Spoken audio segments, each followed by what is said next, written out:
Hello and अस्सलाम वालेकुम। मैं हूं डॉक्टर मोहम्मद वकास खान, आपके बच्चों का डॉक्टर। अक्सर वालिदैन हमारे पास क्लिनिक पे या हॉस्पिटल जब तशरीफ़ लाते हैं, उनकी सबसे बड़ी कंप्लेन होती है बच्चों के डायपर रैश। वो कहते हैं डॉक्टर साहब हमारा बच्चा है, अमूमी तौर पे 1 साल से छोटे बच्चों को ये होता है कि 1 साल से छोटा बच्चा है, उसको डायपर रैश डिवेलप हो गए हैं। बच्चा रोता रहता है, चिड़चिड़ा होता है, खाना पीना कम कर देता है और इरिटेशन का शिकार होता है। तो आज हम बात करेंगे डायपर रैश क्या है, इससे कैसे बचाव मुमकिन है, इसका कैसे कौन से डायपर इस्तेमाल करना चाहिए जो डायपर रैश से बचाता है और इसका इलाज क्या है। तो ये पूरी वीडियो देख। अब डायपर रैश क्यों होता है?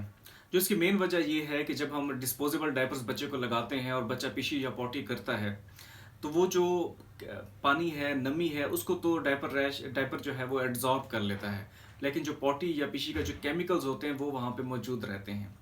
अब डिस्पोजेबल डायपर्स का एक फ़ायदा तो ये होता है कि बच्चे जो हैं 4 से 6 घंटे अपना गुजार लेते हैं, माँ बाप अपना काम कर लेते हैं, लेकिन उसका नुकसान ये होता है कि वो जो केमिकल्स हैं वो जिल्द के साथ रगड़ खाते रहते हैं, इरिटेशन का बायस बनते हैं, इन्फ्लेमेशन का बायस बनते हैं और वो जिस्म के खुरदरेपन का बायस बनते हैं, जिसके बाद आपको जो डायपर एरिया वाली जगह है वहाँ पे क्या कहते हैं ज़ख़म बनना शुरू होते हैं और वो डायपर रैश का बायस बनते हैं।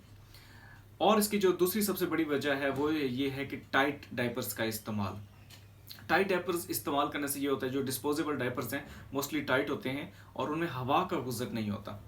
एक और वीडियो जो हमने बनाई थी कि डिस्पोजेबल डायपर्स और कॉटन डायपर्स में क्या फ़र्क है, उसमें ये बताया था कि हवा का गुजर बड़ा ज़रूरी होता है। स्किन को जो है हवा के साथ, यानी कि नमी हवा के साथ जो है उसको क्लियर होना ज़रूरी होता है, उसको सूखना ज़रूरी होता है। जब वो नहीं हो पाता उसकी वजह से डायपर रैश बनने का चांस जो है वो बढ़ जाता है।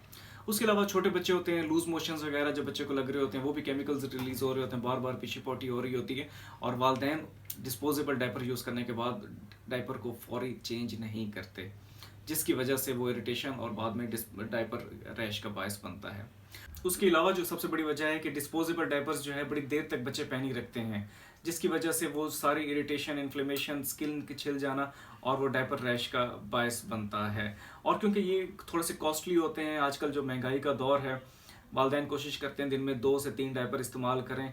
और क्योंकि आजकल वर्किंग वूमेंस, वर्किंग मैन सारे काम कर रहे होते हैं, होता ही है कि बच्चा पूरा दिन जो है वो डायपर में गुजार देता है। इवन जो है घर में बैठा है तब भी वो उसको डायपर बच्चे को चढ़ाया हुआ है। हालांकि और कॉस्ट से बचने के लिए जो हर पिशी पॉटी के बाद उसको चेंज करना चाहिए वो नहीं हो पा रहा होता, जिसकी वजह से जो है वो डायपर रैश के केसेस बढ़ते जा रहे हैं। तो ये इसकी मेन वजूहत हैं जो डायपर रैश की बनती हैं। अब हम देखते हैं इससे बचाव कैसे मुमकिन है।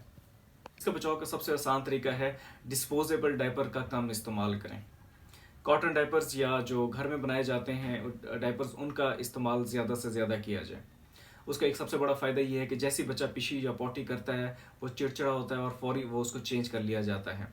डिस्पोजेबल डायपर्स का ये नुकसान होता है कि पता नहीं चलता, वो 5-6 घंटे जो है बच्चा वैसे ही गुजार लेता है और केमिकल इरिटेशन के बायस वो नैपी रैश का बायस बनता है। दूसरा जो है हमारे पास कॉटन डायपर्स, उसका सबसे बड़ा फ़ायदा एयर सर्कुलेशन बहुत अच्छी होती है, हवा का गुजर बहुत अच्छा होता है और हवा के गुजर से जब वो जल्द सूखती है, जल्दी मॉइस्ट जो है सूख जाती है, वो आपके जो है बच्चे को रैश से बचाव करती है।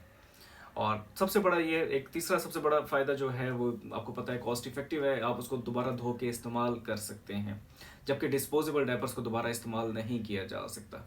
डिस्पोजेबल डायपर्स कोशिश करें रात को सोते वक्त या किसी सफ़र में जा रहे हैं तब आप इस्तेमाल करें, लेकिन अगर बच्चा घर में है कोशिश करें कि जैसे ही वो पिशी या पॉटी करता है उसके एक तो पता चल जाता है, फौरी चेंज कर लेते हैं, उसके बाद उसको हवा लगने दें, उसको सूखने दें जगह को। हवा लगेगी, सूखेगी, जल्दी ठीक होगा बच्चा और रैश का वो बायस नहीं बनेगा। लेकिन अगर आपने डिस्पोजेबल डायपर बच्चे को चढ़ाया हुआ है और आप इंतज़ार में हैं कि वो खुद ब खुद हम इधर जा रहे हैं उधर जा रहे हैं, बस बच्चा जो है आपको तंग ना करे, तो वो रैश का बायस बनेगा और वो आपके लिए ज़्यादा फिक्रमंद की बात होगी। एक एक और जो सबसे बड़ी गलती वालिदैन करते हैं कि जब बच्चे को साफ़ करने रखते हैं तो सेंटेड वाइप्स का इस्तेमाल करते हैं, वो बड़ा ख़तरनाक हो सकता है। हमेशा कोशिश करें बच्चे को कॉटन के कपड़े के साथ और क्लीन वाटर के साथ साफ़ करें, केमिकल्स का इस्तेमाल ना करें।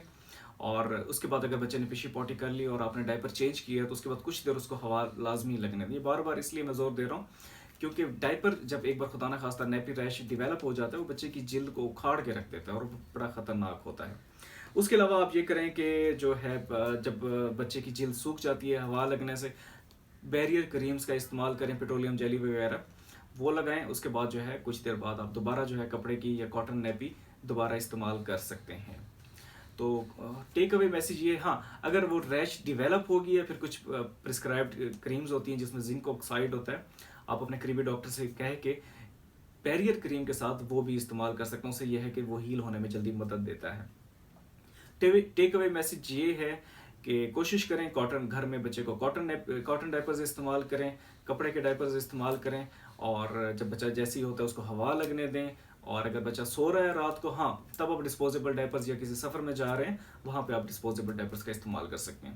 پھر بھی کوئی کوئریز ہوں، آپ کے ذہن میں کوئی شک و شبہات ہوں، تو آپ کمنٹ سیکشن میں میسج کر کے پوچھ سکتے ہیں. بہت شکریہ. Thank you.